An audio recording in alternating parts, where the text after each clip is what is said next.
کہ مرد کا سطر ناک کے اوپر سے لے کر گھٹنے کے نیچے تک جسم کا یہ حصہ لازماً ڈھکا رہنا چاہیے، کسی حال میں بھی نہیں کھلنا چاہیے سوائے اپنی بیوی کے سامنے، اپنی کنیز کے سامنے، یا کسی طبیب اور کسی جراح کے۔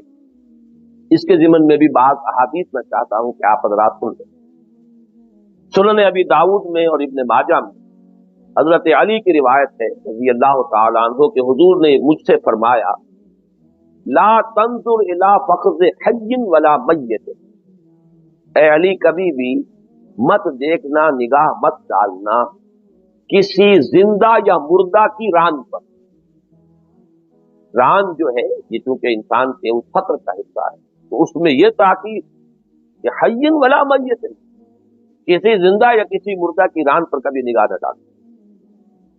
حضرت جرح اسلمی فرماتے ہیں نبی اکرم صلی اللہ علیہ وسلم کی مجلس میں ایک دفعہ میری ران کھلی ہوئی تھی تو حضور نے ارشاد فرمایا اما علمت ان الفخذ عورت، یہ ترمذی اور ابو داؤد اور موطا کی روایت کہ حضور نے ذرا سرزنش کے انداز میں فرمایا کیا تمہیں معلوم نہیں یہ ران کا کھلا ہوا ہونا جائز نہیں ہے؟ کیا تمہیں معلوم نہیں کہ ران جو ہے وہ عورت میں شامل، وہ سطر میں۔ حضرت علی کی ایک اور روایت ہے سنن ابی داؤد سے اور سنن ابن ماجہ سے، حضرت علی فرماتے ہیں کہ حضور نے ارشاد فرمایا لا تبرز او لا تکشف فخذا، علی کبھی بھی مت کھولنا اپنی ران کو، یعنی یہ عام حال ہے۔ جیسا کہ میں نے عرض کیا ہے سطر کا معاملہ مستثنا کون ہوگی، بیوی ہے، کنیز ہے، یا کسی وقت ضرورت کے وقت طبیب اور جراح جو ہے اس کا معاملہ ہے، باقی یہ کہ کبھی اپنی ران کو مت کھول۔ حضور کا ایک اور ارشاد ہے احفظ عورتک الا من زوجتک وما ملکت یمینک، جس کی وضاحت میں کر رہا ہوں کہ یہ دو استثناءات ہیں، اپنی بیوی یا ملک یمین، اس کے علاوہ اپنے سطر کو کھولنے کی اجازت ہے۔ سائل نے پوچھا جب ہم تنہائی میں ہوں تو آپ نے فرمایا فاللہ تبارک و تعالی احق ان یستحیا منہ، اللہ تبارک و تعالی زیادہ حقدار ہے کہ تم اس سے حیا کرو۔ علیحدگی میں تنہائی میں بھی بالکل اوریاں ہو جانا، اپنے سطر کو کھول دینا یہ پسندیدہ ہے۔ یہ ساری چیزیں جیسا کہ میں کر رہا ہوں کس لیے، یہ ایک خاص ذہنیت، ایک خاص مزاج، ایک خاص انداز ہے انسان کے سوچنے کا جو اس سے وجود میں ہے، اور اس سے در حقیقت دور دور تک وہ سد باب ہوتا ہے جنسی انارکی کا، جنسی بہراروی کا، شرم اور حیا کے یہ تصورات جو ہیں والحیاء من الایمان شعبۃ من الایمان، اس پر کس قدر تاکید ہے دیکھی گئی۔ اچھا عورت کا سطر جو مرد کے لیے ہے وہ کیا ہے، اس کو بھی دو حدیثوں کے حوالے سے آپ سن لیجیے۔ ایک حدیث تو حضرت عائشہ کی دوپٹے کے بارے میں پہلے آ چکی ہے، لیکن یہ پہلے سطر کی بات سن لیجیے۔ حضرت عائشہ کی روایت ہے کہ ان کی بہن حضرت اسماء بنت ابی بکر رضی اللہ تعالی عنہما رسول اللہ صلی اللہ علیہ وسلم کے سامنے آئیں اور وہ باریک کپڑے پہنے ہوئی تھی۔ حضور نے فوراً منہ پھیر دیا اور فرمایا یا اسماء ان المرأة اذا بلغت المحیض لم یصلح لها ان یرى منها الا هذا وهذا واشار الى وجهه وکفیه، یہ بھی سنن ابی داؤد کی روایت ہے۔ اے اسماء دیکھو جب عورت یعنی جب جوان ہو جائے، جب اسے حیض آنا شروع ہو جائے، اس کے بعد جائز نہیں ہے کہ اس کے جسم کا کوئی حصہ نظر آئے سوائے آپ نے اشارہ کیا اپنے چہرے کی طرف اور اپنے دونوں ہاتھوں، بس یہ پیروں کا ذکر اس وقت نہیں ہوا ہے، لیکن یہ کہ وہ بھی بہرحال سطر سے باہر، چہرے کی ٹکیا اور یہ کلائی سے نیچے کا ہاتھ اور ٹخنے کے نیچے سے پاؤں، یہ تین اجزاء ہیں جسم کے عورت جو عورت کا سطر ہے مرد کے، وہ بیٹا ہو، وہ بھائی ہو، وہ باپ ہو، وہ چچا ہو، وہ دادا ہو، وہ نانا ہو، کسے باٹن محرم ہو، پوری فہرست بعد میں آ جائے۔ ایک اور روایت ہے حضرت عائشہ سے کہ ان کے ہاں ان کے اخیافی بھائی عبداللہ ابن طفیل کی صاحبزادی آئی ہوئی تھی، رسول اللہ صلی اللہ علیہ وسلم گھر میں تشریف لائے تو انہیں دیکھ کر منہ پھیر لیا۔ حضرت عائشہ نے عرض کیا یا رسول اللہ میری بھتیجی ہے، یعنی اس سے آپ کا حجاب نہیں ہے۔ آپ نے فرمایا اذا عرقت المرأة لم يحل لها ان تظهر الا وجهها والا ما دون هذا وقبض على ذراع نفسه وترك بين قبضتين، وہی مضمون ہے بین الکف مثل قبضته آپ کہ حضور نے وہی بات فرمائی کہ جب کوئی لڑکی جوان ہو جائے تو پھر اس کے بعد اس کے جسم کے ان تین حصوں کے سوا کوئی اور حصہ نظر نہیں آتا۔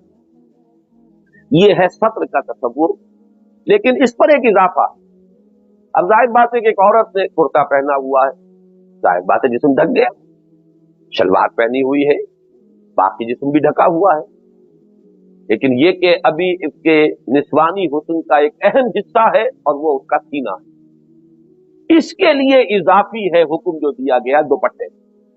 चुनाचे जो हम ये आयत पढ़ रहे थे उसमें जो फरमाया बल यज़रिबना बिखुमुरिहिन्ना अला जुयूबिहिन्ना, चाहिए कि वो अपने गरीबानों पर अपनी ओढ़नियों के बुक्कल मारे। गोया के इस्लामी माशरत में औरत के लिबास का कुर्ते या कमीज और सलवार के अलावा एक तीसरा लाजमी जुज जो है वो दुपट्टा।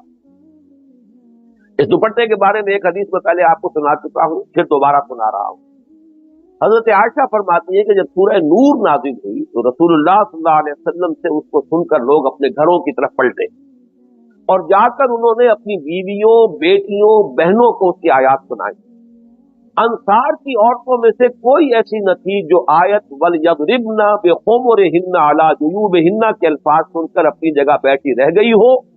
हर एक उठी और किसी ने अपना कमर पटा खोलकर, किसी ने चादर उठाकर फौरन उसका दुपट्टा बनाया। और एक तो इस हदीस से ये हमारे सामने नक्शा आता है कि सहाबा किराम में तामील का जज्बा था, सहाबा में भी सहाबियात। हुक्म आ गया, बस अब उसके बाद कोई चून चरा, कोई सवाल, कोई जिरा, हुक्म आ गया। तो जैसा कि मैंने आपको बताया था, उनका एक रिवाज था कि कब्र पर बांधे रखती थी कोई कपड़ा ताकि कब्र कसी रहे घर के काम काज में, क्योंकि आमतौर पर कपड़े ढीले होते थे, कुर्ता पहना हुआ है ढीला है तो वो रुकावट न बने, तो कब्र पटा उनका जो है लिबास का, उनका जो मामूल था, जो उनका रिवाज था उसमें शामिल। किसी ने अपना वो कब्र पटा खोला और उससे दुपट्टा बनाकर ओढ़ लिया, किसी ने चादर ली और उससे अपना दुपट्टा बनाया। चादर बड़ी होती, चादर तो जलबाब है जिसको पहनकर बाहर निकलना। अब अगर कोई और नहीं था तो उसने भी चादर को फाड़ा और उसमें से दुपट्टा बनाया। दुपट्टा छोटी है, ये चादर की तरह पूरे जिस्म को लपेटना मकसूद नहीं है, सर पर और इस तरह आए कि गर्दन और गरीबान और ये के सीने के ऊपर उसका एक बुक्कल लगा हुआ हो। तो ये जो हमने अपनी आंखों से देखा है अपने बचपन में, बच्चियों को, छोटी बच्चियों को भी बड़ी बूढ़ी खवातीन जो है वो डांटती रहती है, दुपट्टा ठीक तरह लो, सर पर सही रखो, इसका बुक्कल सही तौर पर मारो। ये हमारी वो तहजीब थी, हमारा तमक्कुन था, उसकी ये बुनियादें। ऐसे नहीं है कि वो महज रिवाज के तौर पर ये चीजें वजूद में आ गई, बल्कि ये तामुल तवातुर के साथ जो चीजें जिनकी बिना पर हमारी तहजीब ने खास रुख इख्तियार की, अगली चीजें शामिल। इससे भी अहम बात है एक और हदीस में जो सुनन अबी दाऊद की है। हजरत दहिया कल्बी कहते हैं रज़ी अल्लाह तआला अन्हु, ये वो सहाबी हैं कि जो बहुत ही खूबसूरत थे और इन्हीं की शक्ल में, बिल उमूम इन्हीं की सूरत में हजरत जिब्राइल जब भी इंसानी शक्ल में आते थे हुजूर की खिदमत में तो हजरत दहिया कल्बी की शक्ल में आते थे। वो फरमाते हैं कि नबी सल्लल्लाहु अलैहि वसल्लम के पास मिस्र की बनी हुई बारीक मलमल की का कोई कपड़ा आया, आपने उसमें से एक टुकड़ा मुझे दिया और फरमाया एक हिस्सा फाड़ कर अपना कुर्ता बना लो और एक हिस्सा अपनी बीवी को दुपट्टा बनाने के लिए दे दो, मगर उनसे कह देना कि तजअल तहतहू सौबन ला यसिफुहा, इसके नीचे एक और कपड़ा लगा ले ताकि उनके जिस्म की साख अंदर से झांके नहीं। यानी चूंकि बारीक मलमल थी, अब ये जरा नोट कीजिए, बारीक मलमल के दुपट्टे से वो मकसद हासिल नहीं होता, इसलिए कि ये सत्र का इजाफी मामला। वो सत्र जो है जाहिर बात है कि औरत कुर्ता पहनेगी तो दबीज कपड़े का पहनेगी ताकि उसका जिस्म उसमें से छलके नहीं, लेकिन ये कि इसी तरीके से जो इजाफी है यानी औरत के लिबास का तीसरा लाजमी हिस्सा जो घर के अंदर भी उसे अपने इस्तेमाल करना है, वो शलवार कमीज के बाद दुपट्टा इजाफी तौर पर लाजमी है। उसमें हुजूर हिदायत दे रहे हैं कि वो भी इतना बारीक ना हो कि जिसमें उसमें से छलके, गर्दन का जो है इंसान का हिस्सा जो है उसमें से छलक रहा हो, नजर आ रहा हो। और जैसा कि मैं इससे पहले अर्ज कर चुका हूं, बार बार कहने की बात नहीं है, अल्लाह ताला ने जो भी इस तमद्दुन का हंगामा अल्लाह के पेशे नजर था, इसे दुनिया को जब तक भी इस रौनक के साथ बाकी रखना है तो मर्द और औरत के माबैन इंतहाई कशिश अगर न हो तो ये तमद्दुन का सारा जो खेल है खत्म हो। कौन शादियां करे, कौन गृहस्थी के बोझ उठाए, कौन औलाद की परवरिश की जिम्मेदारियां अपने सर पर ले, ये शदीद जो है एक कशिश है एक दूसरे पे। और जहां ये शिद्दत जो है यहाँ इस काम के लिए जरूरी है, उतनी ही उसके अंदर खतरे का और सुर्ख बत्ती का मामला मौजूद है कि वो अगर एक खास रुख से जरा हटकर वो कशिश जो है वो अगर बरूए कार आ जाएगी तो अनारकी हो जाएगी, जिनसी तौर पर वहां पे बिल्कुल जो नज्म जो है टूट कर रह जाएगा, खानदान का इदारा जो है वो मुतज़लज़ल हो जाएगा, गैर मुस्तहकम हो जाएगा, पूरा माशरा जो है डिस्टेबलाइज हो जाएगा। इस एतबार से ये तमाम चीजें जो है तदरीजन सामने आ रही हैं। हुजूर ने फरमाया ये मलमल का जो कपड़ा है ये अपनी बीवी को दे दो, ये टुकड़ा तुम उसमें से अपने लिए कुर्ता बना लो। मर्द का जो है सतर जो है जाहिर बात है कि वो तो शलवार नीचे पहनी हुई है या इज़ार है, तो असल सतर जो है मर्द का वो तो नाप के ऊपर से लेकर घुटने के नीचे तक है, वो तो छुपा हुआ है। तो कुर्ता अगर बारीक मर्द पहन ले तो हर्ज नहीं, लेकिन औरत को कुर्ता भी दबीज पहनना है। इसलिए कि एक और हदीस में आया है कि हुजूर ने लानत फरमाई, लाना अलकासियातिल आरियात, जो कपड़े पहनकर भी नंगी रहती है। यानी अगर कपड़े उनके इतने बारीक हैं तो उसमें से जिस्म छलक रहा है, तो उधर हकीकत कपड़े नहीं पहने हुए उन्होंने, बल्कि वो तो अलकासियातुल आरियात, कपड़े पहनकर भी नंगी रहने वाली है। लेकिन इस वक्त जो मैं खास तौर पे आपको तवज्जो दिला रहा हूं वो ये कि न सिर्फ कुर्ते के लिए बल्कि उस दुपट्टे के लिए भी आपने फरमाया कि ये चूंकि बारीक मलमल का है कपड़ा, तो अपनी बीवी से कह देना इसे का दुपट्टा बनाए, लेकिन इसके नीचे कोई कपड़ा अस्तर लगा ले, ताकि ये कि ला यसिफुहा, ताकि ये कि इसमें से उसके जिस्म का जो भी नशे वो फराज है, जो भी महासिन है वो जाहिर। ये मामला हुआ औरत के लिबास की इजाफी शय यानी दुपट्टा, और दुपट्टे के बारे में ये हिदायत कि वो भी बारीक है। अब आगे चलिए इस तवील आयत में जो मैंने पिछले नशस्त में पढ़ी थी और अब दोबारा पढ़ूंगा, इसमें पर्दे के तकमीली हुक्म जो है वो दे दिए गए। इसलिए कि ये आयत इससे पहले आ चुकी है सूरह अहज़ाब में कि किन किन मर्दों का घर में आना जाना जो है, जब हज़रत हुजूर के अज़वाज मुतहरात के बारे में फरमाया गया तो कोई नहीं, बाप उनके आ जाएं, भाई आ जाएं, वो सारे जो भी फेरिस्त वहां आई थी वो मुख्तसर थी। यहां पर अब वो महरमों की फेरिस्त मुकम्मल थी। इसमें मैं सबसे पहले तवज्जो दिलाऊंगा, अगर इससे बाहर भी कोई महरम है तो फिर ये कि ये फेरिस्त जो है ये फिर हमें सोचना पड़ेगा कि अल्लाह ताला ने फिर ये काहे को इतनी जो है एक्सरसाइज इन फ्यूटिलिटी का लफ्ज इस्तेमाल करने पर मजबूर हो कि ये इतनी फेरिस्त क्यों दी। मालूम हुआ कि ये फेरिस्त जो है हतमी है और यकीनी है, इससे बाहर लाजिमन वो नामहरम शुमार। कहीं कहीं मामला आएगा वो मैं बाद में तफसील कर दूंगा, लेकिन सबसे पहले ये जो मैंने आयत पढ़ी थी फिर तो वला युबदीना ज़ीनतहुन्ना इल्ला लिबउलतिहिन्ना औ आबाइहिन्ना औ आबाइ बउलतिहिन्ना औ अबनाइहिन्ना औ अबनाइ बउलतिहिन्ना औ इख्वानिहिन्ना औ बनी इख्वानिहिन्ना औ बनी अखवातिहिन्ना औ निसाइहिन्ना औ मा मलकत ऐमानुहुन्ना अव ताबिईन गैर उलिल इर्बति मिनर रिजाल अव तिफ्लिल लज़ीना लम यज़रू अला औरातिन निसा। ये इतनी तवील आयत, इतनी गर्दान इन रिश्तों की देने की जरूरत है। जो शख्स कुरान पर ईमान रखता हो कि अल्लाह का कलाम और जिसे यकीन हो कि अल्लाह ताला के यहाँ लफ्ज़ी नहीं, न कोई जरूरी चीज छूट गई है किसी निसियान की वजह से, न कोई गैर जरूरी चीज इस कलाम में शामिल है। ये दोनों नकाइद जो है वो इंसानी कलाम से तो होते हैं। बस औकात मुझे महसूस होता है कि मैं फला बात बयान करते हुए वो फला बात रह गई, भूल गए, अगले दर्स में जाके मैं उसकी कोई तलाफी करूंगा। इंसानी कलाम में तो लाजमन हो कभी कोई जरूरी बात रह जाएगी और कभी बिला जरूरत भी कोई बात जवाब पर आ जाएगी, लेकिन ये कलाम इलाही है, इसमें न कोई बिला जरूरत शय आई है न कोई जरूरी शय इससे बाहर है। इसी को कहते हैं मंतिक में जामे और माने, ये दो सिफात। जामे है कि तमाम जरूरी चीजें इसमें मौजूद, माने है कि कोई गैर जरूरी चीज इसमें नहीं आता, दाखिल नहीं होता। तो ये कलाम जो है कलाम इलाही है, इसमें ये रिश्ते जो दिए गए। अब इसमें नोट कीजिए असलुल उसूल जो नजर आएगा इसमें वो क्या है, ये हिकमत जान लीजिए। असलुल उसूल ये है महरम वो मर्द है जिनसे किसी औरत का किसी हाल में निकाह नहीं हो सकता।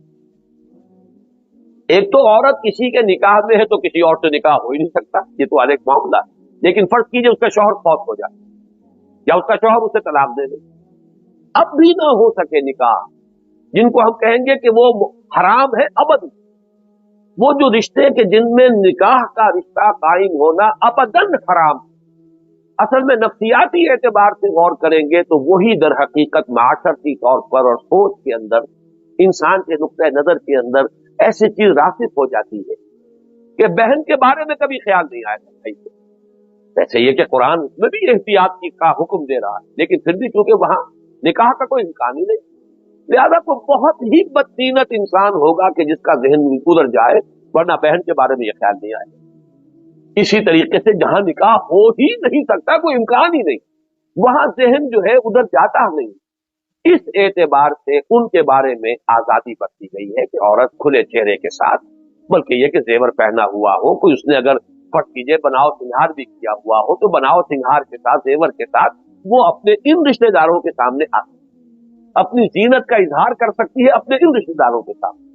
और ये रिश्तेदार कौन है? असल उसूल जिनसे किसी हाथ में भी निकाह नहीं हो सकता। चुनाचे वो कौन है? बहुलत हिन्ना तो खैर शौहर है, वो तो हर हाल में वो उनके महरम ही है, बल्कि सबसे बढ़कर महरम है, उनके लिए ना कोई सत्र है, ना कोई मामला है। अब उसके बाद करिए और आबा हिन्ना, अपने आबा।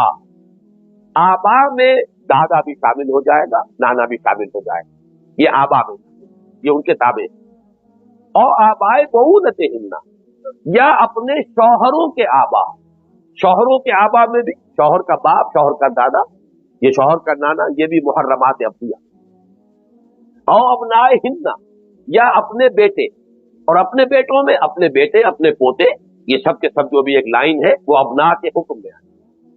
और अपनाए बहुलत हिन्ना, या अपने शौहरों के बेटे, अपने शौहरों के पोते। हो सकता है कि आप जिस औरत का आज निकाह है किसी और शौहर से पहले निकाह करा और अब किसी और के निकाह में है, वो शौहर साबिक फौत हो चुका, उसके बेटे भी वो हमेशा के लिए उसके लिए हराम है कि उनसे निकाह नहीं हो सकता, लिहाजा वो भी बहना। और इख्वान हिन्ना, या अपने भाई। अब नोट कीजिए, शौहर के भाई नहीं, अपने। शौहर का भाई जिसका नाम देवर है, उसके बारे में तो हदीस में अल्फाज आए हैं कि हम वो तो मौत के दर्जे में। और इसको मौलाना अशरफ अली थानवी साहब ने बिल्कुल सही लिखा है कि सिर्फ देवर नहीं, देवर के इस एतबार से शौहर के इन लॉज के जितने रिश्ते, शौहर का चचा वो महरम नहीं, शौहर का भतीजा महरम नहीं, अपना चचा, अपना भतीजा ये महरम है। आपने फरमाया और इख्वान हिन्ना और बनी इख्वान हिन्ना, या अपने भाई या अपने भाइयों के अपने भाइयों के बेटे, और बनी अखवाते हिन्ना, या अपने भांजे अपनी बहनों के बेटे। ये है वो रिश्ते कि जिनके साथ किसी सूरत में कभी औरत का निकाह नहीं, लिहाजा इनके सामने औरत खुले चेहरे के साथ, और जिसको आजकल मेकअप कहा जाता है वो भी अहादीस में आया है, औरतों को बनाओ सिंगार का हुक्म दिया गया है, बुरी बात नहीं है। उनके अंदर जो है जिस्मानी हुस्न को पुरकशिश बनाए ताकि शौहरों की तबीयतें उनकी तरफ माइल हो, उनके लिए वो कशिश पैदा हो जाए, ये मतलूब है, पसंदीदा है। घरेलू जिंदगी के अंदर ये चीजें जो है वो किसी दर्जे में भी नापसंदीदा नहीं है। अगरचे बाद अहादीस में हुजूर ने बड़ी दुआ दी है उन खवातीन को, मलगजे गालों वाली खवातीन जो घर के काम काज में लगी हुई हैं, मैली कुचैली हैं घर के काम काज की वजह से, वो दूसरी बात है। लेकिन ये कि शौहर के घर आने का वक्त हो जाए तो उस वक्त वो कोई अपने आप को दुरुस्त करे और बनाव सिंगार जो है ये फितरी चीज है जो होनी चाहिए। लेकिन अपने इस बनाव सिंगार के साथ, अपने जेवरात के साथ, और भी अपनी खुशबू के साथ अपने इन महरम रिश्तेदार मर्दों के सामने वो आते। ये लिस्ट है, और ये लिस्ट जो है इसकी असल हिकमत क्या है जो मैंने अर्ज की है कि इसमें इनके साथ किसी भी हाल में कोई निकाह का सवाल नहीं, चाहे वो शौहर जिसके निकाह में वो आज औरत है वो फौत हो जाए या तलाक दे दे, तब भी इनसे रिश्ते जो है वो नहीं हो सकते, गुनाह के हद का कोई। इसमें एक बात और नोट कर लीजिए, ये रिश्ते चारों तरह के होंगे जिनसे हुर्मत साबित होती है, और वो चारों रिश्ते, चारों तरह के ये तमाम रिश्ते जो है ये महरम शुमार होंगे। हकीकी यानी माँ बाप दोनों की तरफ से, भाई है या उसके भाई के बेटे हैं, बहन है बहन के बेटे हैं, या अखियाफी या अल्लाती। अल्लाती वो कहलाते हैं कि बाप एक है माए दो है, लेकिन ये रिश्ता भी इस एतबार से बिल्कुल वो हकीकी रिश्ते के हुक्म में है, बल्कि अरब में तो अल्लाती को तो हकीकी ही मानते हैं। अखियाफी वो है कि जो माँ एक है बाप दो है, बाप अलग है, वो भी इन्हीं के झैल में आए। और चौथा रज़ाई, जिनका दूध पिया है किसी खातून का, उसके हवाले से भी रिश्ते कायम है। जिस औरत का दूध पिया है किसी औरत ने, उस औरत का शौहर भी दर हकीकत वो बाप के हुक्म में आ गया, आबाए हिंदा के हुक्म में आ गया। उस औरत का बेटा जो है वो भी दर हकीकत अपने भाई के दर्जे में आ गया, वो उनके इख्वान हिंदा के दर्जे में आ गया। تو حقیقی ہو، اللہی ہو، اخیافی ہو، رضائی ہو، چاروں حوالوں سے ان رشتوں کی فہرست یہ ہے محرم، اور یہ محرم وہ ہے کہ جن سے کسی صورت میں بھی نکاح کا سوال ہے۔ لیکن اب اس سے بھی زیادہ اہم حصہ سامنے آ رہا ہے کہ وہاں تیاری کر کے آیا ہوا ہوں، لیکن یہ کاغذات وغیرہ جو ہے آگے پیچھے ہو کر گڑبڑ کر رہے ہیں۔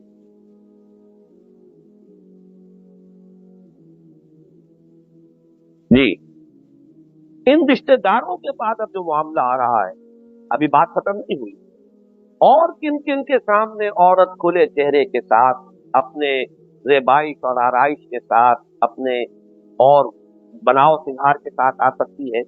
رشتہ داروں کے بعد آیا او نسائے ہند، نسائے ہند سے مراد کیا؟ عورتیں بھی اپنی عورت، یہ سمجھیے کہ تاکید کی انتہا ہو رہی ہے، غیر عورتیں بھی نہیں، غیر عورتوں کے ساتھ خلا ملا اور بہت ان کے ساتھ اختلاط اور بے تکلفی بھی فتنے پیدا کرنے والی ہے۔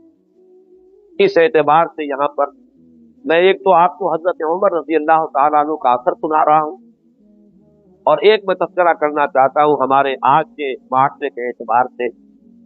حضرت عمر نے حضرت ابو عبیدہ الجراح رضی اللہ تعالیٰ عنہ انہیں خط لکھا، کیونکہ وہ شام میں کمانڈر وہ تھے، وہاں پر جو بھی فتوحات ہو رہی تھی وہیں پر حضرت ابو عبیدہ حضرت خالد جزار رضی اللہ تعالیٰ عنہ کو جب معزول کیا گیا، اس کے بعد وہی کمانڈر تھے، وہی وہاں کے گویا کے حاکم۔ تو حضرت عمر نے خط لکھا کہ میں نے سنا ہے کہ مسلمانوں کی بعض عورتیں غیر مسلم عورتوں کے ساتھ حماموں میں جانے لگی ہیں، حالانکہ جو عورت اللہ اور یوم آخرت پر ایمان رکھتی ہو اس کے لیے حلال نہیں ہے کہ اس کے جسم پر اس کے اہل ملت کے سوا کسی اور عورت کی نگاہ بھی کرے۔ اہل ملت نسائے ہند، مسلمان عورتیں، بلکہ اس میں بعض حضرات کو مسلمان بھی سب نہیں، جان پہچان کی عورتیں جن کے بارے میں معلومات حاصل وہ عورتیں، ورنہ مسلمان عورتیں جو ہیں وہ بھی نہ معلوم کس کس طرح کے جو ہے پیام رسانیاں کر سکتی ہیں اور فتنے اٹھا سکتی ہیں، لہذا وہاں تک بھی بات پہنچتی ہے۔ لیکن یہاں اس حضرت عمر کا خط جو ہے اس میں اسی کا تذکرہ ہے۔ یہ خط جب حضرت ابو عبیدہ رضی اللہ تعالیٰ عنہ کو ملا تو وہ ایک دم گھبرا کر کھڑے ہو گئے اور کہنے لگے، خدایا جو مسلمان عورت محض چوری ہونے کے لیے ان حماموں میں جائے اس کا منہ آخرت میں کالا۔ یہ بیہقی میں بھی ہے روایت موجود، ابن جریر میں بھی، ابن کثیر میں بھی۔ میں خاص طور پر آج کے حال کے حوالے سے تذکرہ کرنا چاہتا ہوں، آج کے ماحول کے اعتبار سے، کیونکہ پاکستان میں جو طبقہ اس وقت آپ کہہ لیں کہ وہ حکمران طبقہ ہے یا صاحب اثر طبقہ ہے، تعلیم یافتہ طبقہ ہے، وہ ہمارے ہاں ایک روایت جو شروع ہوئی تھی سماجی اعتبار سے بھی، سیاسی اعتبار سے بھی، فکری اعتبار سے بھی، جس کا نقطۂ آغاز سر سید احمد خان، سر سید نے علی گڑھ قائم کیا، وہاں سے جو بھی مسلمانوں تعلیم یافتہ لوگوں کی ایک کھیپ تیار ہوئی، وہ ہماری قومی زندگی میں وہی اصل میں سمجھیے کہ رہنما بنی، اور اسی طرح اسلامیہ اسکول، اسلامیہ کالج، یہ سب در حقیقت جتنے اسلامیہ کالج بنے ہیں بر عظیم پاک و ہند میں، وہ سب مسلم اورینٹل اینگلو اورینٹل کالج علی گڑھ کا جو ہے اس کی بیٹیوں کے مانند۔ تو سر سید کا جو حال تھا، جس کو کہ یہاں پر کوٹ کیا جاتا ہے، سر سید پھر علامہ اقبال، لیکن ان دونوں کا حال یہ کہ یہ پردے کے معاملے میں انتہائی صاف، اور سر سید کا یہ واقعہ بڑا ہی ہمارے لیے سبق آموز ہے کہ اس وقت جب کہ انگریزی دور اور ابھی انگریز آیا تھا نیا نیا، اور اس کی حکومت کا دبدبا اور اس کی سطوت، گورنر جو تھا یو پی کا، اس نے سر سید احمد خان کو پیغام بھیجا کہ میرے گھر کی خواتین آپ کے خواتین سے ملنا چاہتے۔ سر سید کا جواب یہ تھا، اور یہ عبرت آموز اور سبق آموز ہے، اب تک اس کو کوٹ کیجیے اور عام لوگوں تک پہنچائیے کہ نہیں جناب، ہماری خواتین کا غیر خواتین سے بھی فرق۔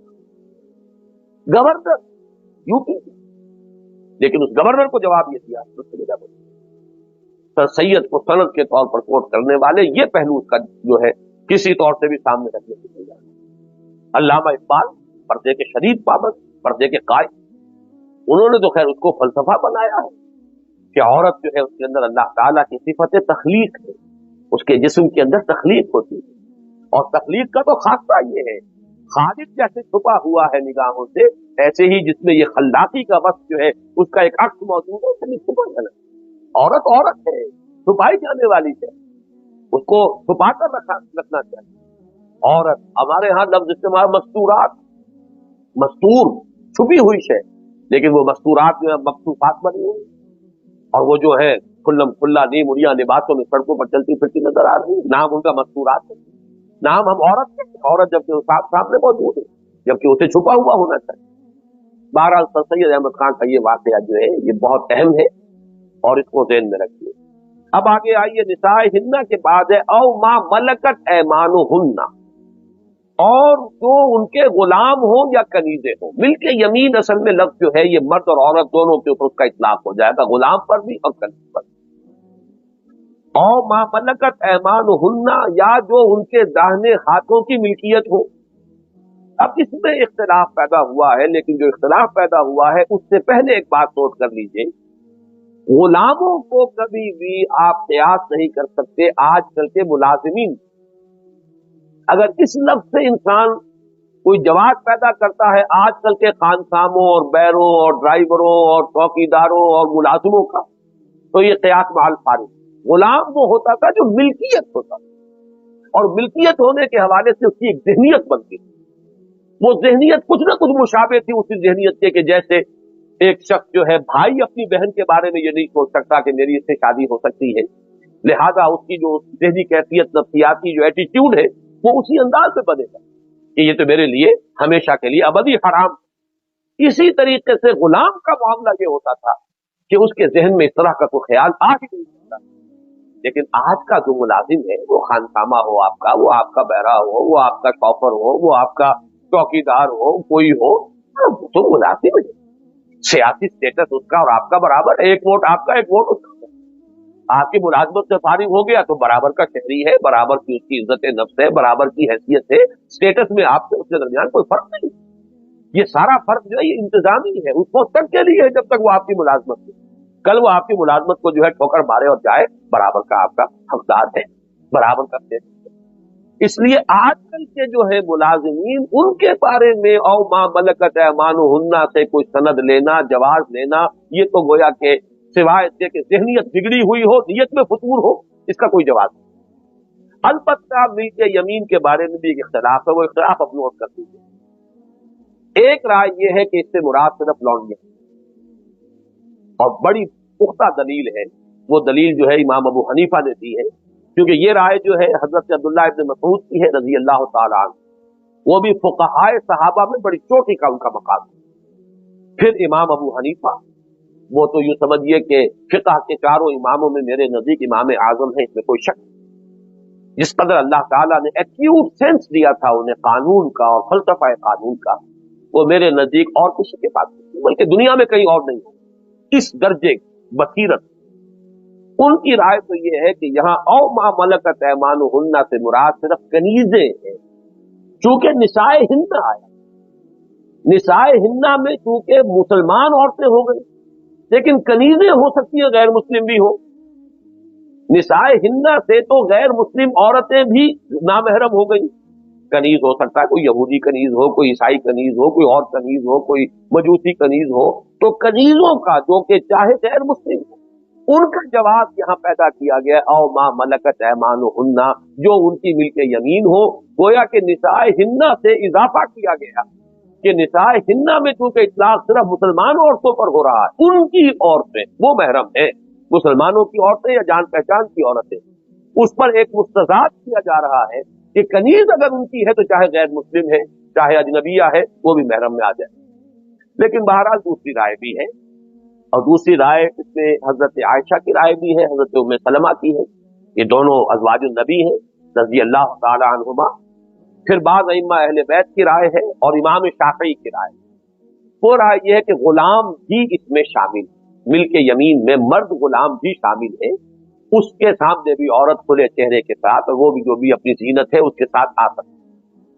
اس کے لیے دو ان کے پاس حضور صلی اللہ علیہ وسلم کے واقعات ہیں، ان سے سند موجود ہے. ایک واقعہ یہ ہے کہ حضور صلی اللہ علیہ وسلم ایک غلام عبداللہ ابن مسعود الفرازی کو لے کر، فزاری کو لے کر آئے حضرت فاطمہ کے رضی اللہ تعالیٰ عنہ. وہ اس وقت ایک ایسی چادر اوڑھے ہوئی تھی جس سے سر ڈھانکتی تھی تو پاؤں کھل جاتے تھے، और पांव ढांकती थी तो सर खुल जाता था। नबी सल्लल्लाहु अलैहि वसल्लम ने उनकी घबराहट देखकर फरमाया, क्योंकि गुलाम साथ आया था हुजूर के, तो उन्होंने फौरन कहा कि वो तो नामहरम है, फौरन अपनी चादर जो है जलबाब, वो जलबाब ले ले। और जलबाब वो इतनी छोटी थी कि उससे सर और पैर बैक वक्त ढांपना मुमकिन नहीं हो रहा था। तो देखा हुजूर ने फातिमा को रजी अल्लाह तआला अन्हा के बड़ी परेशान है, तो आपने फरमाया लैसा अलैह के बाद इन्नमा हुआ अबू के व गुलाम के, ए फातिमा घबराओ नहीं, तुम्हारे ऊपर कोई हर्ज की बात नहीं है, इतनी परेशान न हो। इस पर जो आए हैं तुम्हारे यहाँ सिवाय तुम्हारे वालिद के और तुम्हारे गुलाम के और कोई। गोया के गुलाम के बारे में भी हुजूर ने यहाँ इस हदीस से ये मालूम होता है, इस वाक़े से कि कुछ रियायत है। लेकिन फिर ध्यान में रखिए गुलाम की बात हो रही है, मुलाजिम की बात नहीं। आजकल के मुलाजिमीन को गुलाम पर क़यास करना ये क़यास महल फारिग, ये सिवाय इसके कि बदनीयती हो उसके लिए कोई और बात मैं नहीं कह सकता। इसी तरह एक और है, हुजूर का इरशाद है, ये सुनन अबी दाऊद में और जामे तिर्मिज़ी में, सुनन इब्न माजा में है, हजरत उम्मे सलमा रज़ी अल्लाह तआला अन्हा कि हुजूर का इरशाद है, इज़ा काना लिइहदा कुन्ना मुकातिबुन व काना लहू मा युअती फलतहतसिब मिन्हु, कि ऐ मुसलमान औरतों, तुम में से अगर किसी का कोई गुलाम हो और वो गुलाम वो हो जिससे मुकातबत हो गई, यानी मुआहदा हो गया है कि तुम इतनी रकम दे दोगे तो तुम आजाद हो जाओगे, और उसके पास वो रकम मौजूद हो, यानी अंदाजा हो कि ये मुमकिन है इसके लिए वो रकम अदा करके आजादी हासिल कर लेना, तो उससे हिजाब शुरू कर दो फौरन। यानी उसके दिल में अब ख्याल आ सकता है कि कुछ ही अरसा रह गया है, मैं अपनी बकिया रकम भी अदा कर दूंगा, फिर मैं आजाद हो जाऊंगा, तो फिर निकाह भी कर सकता। वो मामला था वो एक गुलामी का, वो बैरियर खत्म हो जाएगा, तो उससे फिर हिजाब भी शुरू कर दे। फलतहतजिब मिन हो, तो उसके लिए लाजिम है कि उससे पर्दा करे। तो इससे गोया कि एक इम्कान पैदा हुआ कि किसी औरत का ऐसा गुलाम है जिससे कोई मुकातबत नहीं हुई, जिसके के आजाद होने का कोई रास्ता अभी पैदा नहीं हुआ, तो उससे अगर वो पर्दा न करे तो इस हदीस की रूह से उसका भी गुंजाइश निकलती है। तो मैंने दोनों बातें आपके सामने अर्ज कर दी हैं। एक तो ये कि इसमें राय और मेरी राय का रुझान गालिब जो है वो पहली राय की तरफ है, इमाम अबू हनीफा रहमतुल्लाह अलैह की राय और हजरत अब्दुल्लाह इब्न मसूद रज़ी अल्लाह तआला अन्हु की राय। यहाँ मुराद गुलाम मर्द नहीं है बल्कि सिर्फ गुलाम कनीजे हैं, और सिर्फ क्योंकि उनमें गैर मुस्लिम भी कोई हो सकती है इसलिए उसका इजाफी तौर पर जिक्र किया गया, निसाए हिन्ना के बाद मा मलकत ऐमानुहुन। लेकिन दूसरी राय भी है, अगर ये कि किसी को उस राय पर ज्यादा एतमाद हो और ज्यादा उसकी मुआफ़क़त उसको उसका ज़हन महसूस करे, उस पर अमल करे। लेकिन फिर मैं अर्ज करूंगा कि गुलाम का मामला है, ये किसी मुलाजिम का मामला है। अब आगे चलिए, अब ताबईन गैर उलिल इरबत है, या ऐसे ताबे लोग हो कि जिन्हें कोई सिरे से सरोकार ही ना हो औरतों के साथ, इसके बारे में मुफस्सिरीन के माबैन बड़ा इख्तिलाफ है। इससे मुराद क्या? एक राय यह है कि कुछ लोग ऐसे बुद्धू किस्म के होते हैं, मुगफ्फल किस्म के होते हैं, उन्हें कोई पता ही नहीं, कोई मामला ये ज़रो शौ का मामला जो है उसके पता ही नहीं है, तो इस किस्म के लोग हो सकते हैं, इससे मुराद। एक ये है कि कुछ लोग ऐसे होते हैं कि जो अगरचे गुलाम तो नहीं लेकिन का खानदानी तौर पर किसी खानदान के ताबे चले आ रहे हैं, और उनके मर्दों के अंदर कभी उस जो ऊंचा खानदान है, बड़ा खानदान है, उसकी खवातीन के बारे में कोई ख्याल तकरीबन आना मुहाल हो, उससे मुराद ये। या कोई घरों के अंदर रहते हैं इसी तरीके से लोग जो है कोई किसी उज़्र की वजह से। लेकिन एक राय ये भी है कि इससे मुराद जो है वो मुखन्नस किस्म के लोग कि जिनके अंदर वो रजूलियत नहीं है और जिनमें मर्दानगी नहीं है, तो वो मुराद है। लेकिन उसके ज़िम्न में मैं चाहता हूं कि एक वाकया भी आपको सुना दूं, ताकि इसमें जो कोई गुंजाइश निकलती नजर आए तो उसमें भी मालूम हो जाए कि उस गुंजाइश की भी एक हद है, उससे आगे वो बात नहीं जाएगी।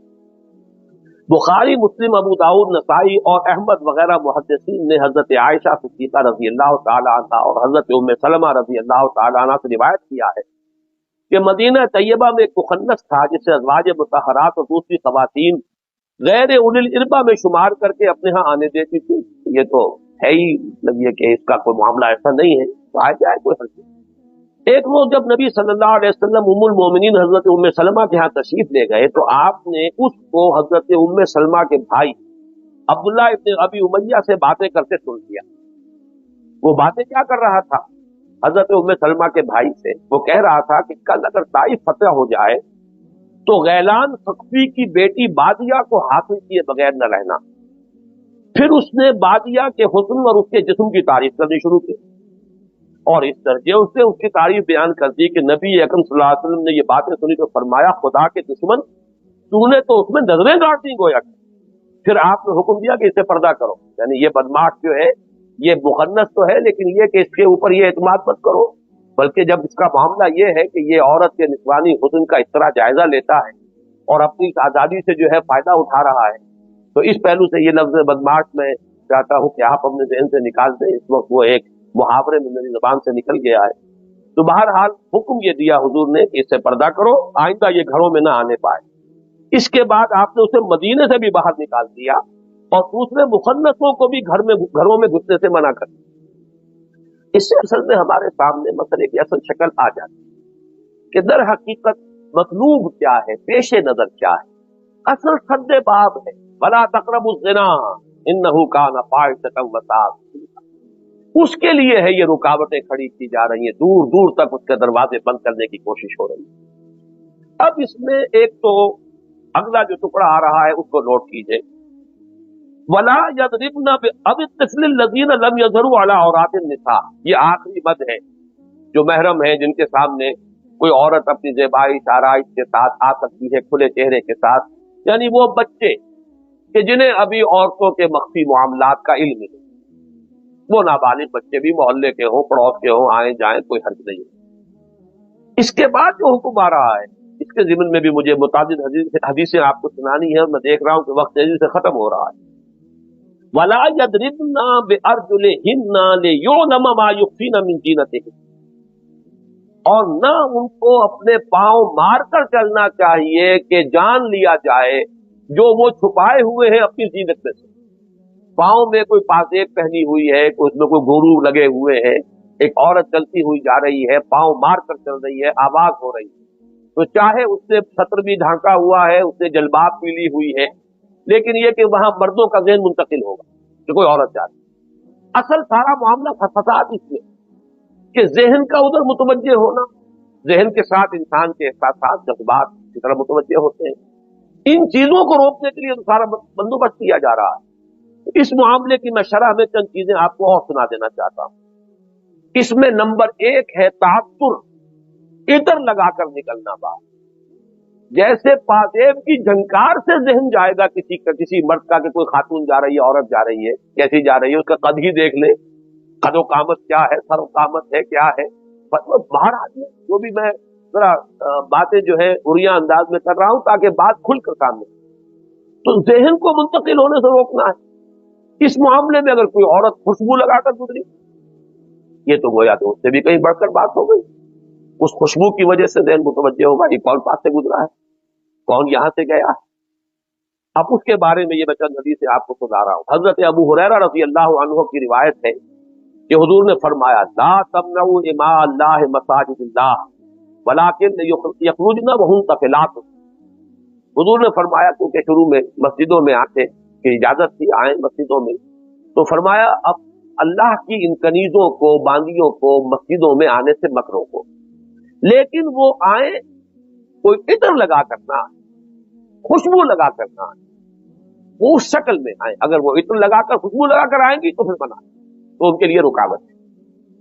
एक वाकया है कि एक औरत मस्जिद से निकल कर जा रही थी कि हजरत अबू हुरैरा ने उसके पास से गुजरे। हजरत अबू हुरैरा, ये जो पहले रिवायत मैंने आपको सुनाई है ये अबू दाऊद और अहमद की है, मुस्नद अहमद और सुनन अबी दाऊद रहमहुल्लाह। और ये जो है जो अब सुना रहा हूं ये सुनन अबी दाऊद, सुनन इब्न माजा, मुस्नद अहमद और सुनन नसाई की रिवायत। एक औरत मस्जिद से निकल कर जा रही थी कि हजरत अबू हुरैरा उसके पास से गुजरे। उन्होंने महसूस किया कि वो खुशबू लगाए। उन्होंने उसे रोक कर पूछा, है खुदाए जब्बार की बंदी, क्या तू मस्जिद से आ रही है? उसने कहा हाँ। बोले, हजरत अबू हुरैरा ने फरमाया, मैंने अपने महबूब अबुल कासिम सल्लल्लाहु अलैहि वसल्लम को यह फरमाते सुना है कि जो औरत मस्जिद में खुशबू लगाकर आए उसकी नमाज उस वक्त तक कबूल नहीं होती जब तक वो घर में जाकर गुस्ले जनाबत कर, ये गुस्ले जनाबत का लफ्ज होती है कि दर हकीकत इसमें एक जिनसी जज्बे की गोया के बेदारी का मामला पैदा होता है। तो जैसे कि मुबाशरत के बाद गुस्ले जनाबत है, ऐसे ही इस किस्म के किसी अमल के बाद भी उस औरत पर लाजिम है तो जनाबत, वो गुस्ले जनाबत है। अबू मूसा अशरी फरमाते हैं, ये भी तिरमिजी की, अबी दाऊद की, नसाई की रिवायत, ابو موسیٰ अशअरी रज़ी अल्लाह तआला अन्हु फरमाते हैं कि नबी सल्लल्लाहु अलैहि वसल्लम ने फरमाया, इज़ा इस्तअतरत अल-मरअतु फमर्रत अलल कौम लियजिदू रीहहा फहिय कज़ा व कज़ा क़ाल क़ौलन सदीक़ा। ये हुजूर के अल्फाज हैं, नोट कीजिए। जब कोई औरत इत्र लगाती है और फिर वो मर्दों के पास से गुजरती है कि लोग उसकी खुशबू जो है वो पाले, तो वो ऐसी और ऐसी है। और हुजूर ने बड़े सख्त अल्फाज इस्तेमाल किए। और अंदाजा कीजिए रावी वो अल्फाज नकल नहीं करना चाहता जो हुजूर ने इस्तेमाल किए। किस कदर सख्त वो अल्फाज होंगे कि जो हुजूर ने इरशाद फरमाए कि रावी को हिजाब हो रहा है उन अल्फाज से दोहराना। वक़ाल कज़ा व कज़ा फहिय कज़ा व कज़ा वक़ाल क़ौलन सदीक़ा। हुजूर ने बहुत सख्त अल्फाज इस्तेमाल फरमाए और कहा कि वो औरत ऐसी है और ऐसी। आपकी हिदायत ये थी कि औरतों को वो खुशबू इस्तेमाल करनी चाहिए जिसका रंग तेज हो और बू हल्की, मतलब मेहंदी है उसमें रंग है, उसकी आज़ाइश, इसीलिए वो हमारी तहजीब का चीज बन गई। मर्दों के लिए वो खुशबू जिसमें खुशबू हो, रंग नहीं है। लेकिन औरतों के लिए वो खुशबू के जिसके अंदर हल्की सी कोई अगर है भी, लेकिन ये कि वो इतनी नहीं है कि जो ज्यादा आम हो सके, फैल सके, लेकिन ज्यादा रंग का मामला हो। इसी तरीके से देखिए औरत की आवाज का भी पर्दा। चुनाचे सूरह अहज़ाब का वो लफ्ज़ हम पहले नोट कर चुके, वलियख़ज़ाना मिनल क़ौल, अपनी आवाज के अंदर लोच न पैदा होने दें। लेकिन उसके साथ ही नोट कीजिए कि नमाज में अगर इमाम भूल जाए तो मर्दों को हुक्म है कि सुभान अल्लाह कहें, मगर औरतों को हिदायत की गई है कि अपने एक हाथ पर दूसरा हाथ मार कर सिर्फ मुतवज्जे करें, मुतनब्बे करें, आवाज में, इसलिए कि औरत की आवाज उसका भी पता। चुनाचे फरमाया तस्बीह लिर्रिजाल व तस्कीक लिन्निसा। ये बुखारी शरीफ की रिवायत है, मुस्लिम शरीफ की रिवायत है, मुस्नद अहमद की रिवायत है, जामे तिर्मिज़ी की रिवायत है, सुनन अबी दाऊद की है, सुनन नसाई की है, सुनन इब्न माजा। मर्द जो है वो मुतवज्जे करेगा, मुतनब्बे करेगा सुभान अल्लाह कहकर, तस्बीह लिर्रिजाल, और औरत का ये कि हाथ पर हाथ मार उससे मुतनब्बे कर दे कि इमाम ने गलती की है। लेकिन उसको सुभान अल्लाह भी नहीं कहना कि उसकी आवाज से नमाजियों का ज़हन उस खातून की तरफ मुंतकिल न हो। मालूम ये हुआ कि ये जो है वला यज़रिबन बिअर्जुलिहिन्ना लियुअलम मा युख्फीन मिन ज़ीनतिहिन्ना, ये दर हकीकत सिर्फ इसके लिए नहीं कि अगर चलते हुए पांव मार कर चल रही औरत जिसकी आवाज की वजह से लोगों का ज़हन उसकी तरफ मुंतकिल हो, बल्कि इसी पर कयास कीजिए कि इत्र लगाकर अगर वो यही काम कर रही है, अपनी आवाज के जरिए से यही काम कर रही है, तो ये तमाम चीजें भी नापसंदीदा हैं, इनसे भी मना कर दिया। आखिरी अल्फाज है वतूबू इलल्लाहि जमीअन अय्युहल मोमिनून लअल्लकुम तुफ्लिहून, और तौबा करो अल्लाह की जनाब में सब के सब मिलकर, ए अहले ईमान, ताकि तुम फलाह पाओ।